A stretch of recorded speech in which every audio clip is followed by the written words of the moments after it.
Gulf खबरें में आप तमाम लोगों को वेलकम करते हैं। आज की वीडियो तमाम लोगों के लिए बहुत ही ज़्यादा इम्पोर्टेंट है और एक बहुत ही बड़ी ब्रेकिंग न्यूज़ है, क्योंकि आज के दिन इंतहाई अफसोसनाक खबर को शेयर किया गया है। सऊदी अरब जाने वाली जो फ्लाइट है उसका अफसोसनाक हादसा पेश आया है, जिसके नतीजे में मौजूद तमाम के तमाम अफराद जो थे वो हादसे का शिकार हुए हैं। 244 जो अफराद हैं वो इसके अंदर सवार थे जो कि हादसे का शिकार हुए हैं।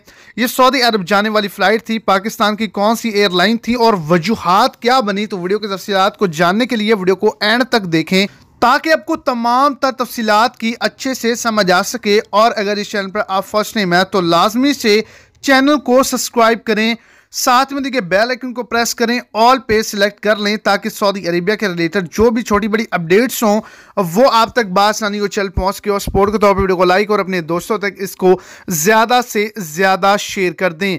तो आपको बताते चलूँ कि ये PIA का त्यारा था जो कि सऊदी अरब जा रहा था। रास्ते में तकनीकी खराबी इंजन के अंदर आने की वजह से इंजन का धुआं नज़र आया और उसके बाद इसमें आग लग गई, लेकिन पायलट की हाजिर दिमागी और महारत की वजह से इसको करीबी जगह पर लैंड करवा लिया गया और कोई भी शख्स हलाक नहीं हुआ।